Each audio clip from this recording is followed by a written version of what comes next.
Hi hello నమస్తే. Hollywood television series నుంచి సినిమాకి ప్రమోషన్ పొందిన ప్రియాంక చోప్రా లాబింగ్ చేసుకొని ఇంటర్నేషనల్ ఐకాన్ అంటూ అవార్డు కూడా అందుకుంది. ఎలాగైనా బేవాచ్ చిత్రంతో హిట్ కొట్టేందుకు ప్రియాంక చేయని ప్రయత్నం లేదు, మాట్లాడని మాటలు లేవు. సినిమాకి ప్రచారం కోసమని బికినీలో తిరుగుతూ అదే పనిగా వార్తల్లో నానింది. సిగరెట్, మందు ఈ రెండింటిలో ఏది బెటర్ అండి అని అడిగితే సెక్స్ అయితే చాలా హ్యాపీగా హాయిగా ఉంటుందని చాలా ఘాటుగా సమాధానం చెప్పి అందరినీ అవాక్కయ్యేలా చేసింది. ఇలా ప్రియాంక ఎంత బోల్డ్ గా మాట్లాడినా, ఎంత ఫ్రీ షో ఇచ్చినా కానీ బేవాచ్ చిత్రానికి అది ఏమాత్రం హెల్ప్ కాలేదు. ఇంకేముంది, బేవాచ్ సినిమా హాలీవుడ్ లో అట్టర్ ఫ్లాప్ అయింది.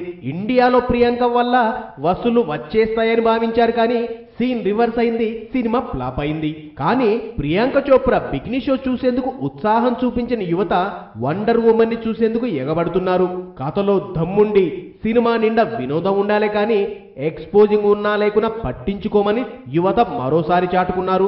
ఈ ఎక్స్పీరియన్స్ నుంచి అయిన పాఠాలు నేర్చుకుని ఇకపై ఇలాంటి స్కిన్ షోలు, హాట్ మాటలు వదిలేసి నటిగా తనకి పేరు తెచ్చే పాత్రల మీద ప్రియాంక చోప్రా దృష్టి పెడుతుందేమో చూడాలి. బాలీవుడ్ లో గొప్ప నటి అనిపించుకున్న తనకి హాలీవుడ్ లో ఇలా ఎక్స్పోజింగ్ చేసుకొని అవకాశాలు రాబట్టుకునే కర్మ దేనికి అని కొంతమంది బహిర్గతంగానే అంటున్నారండి.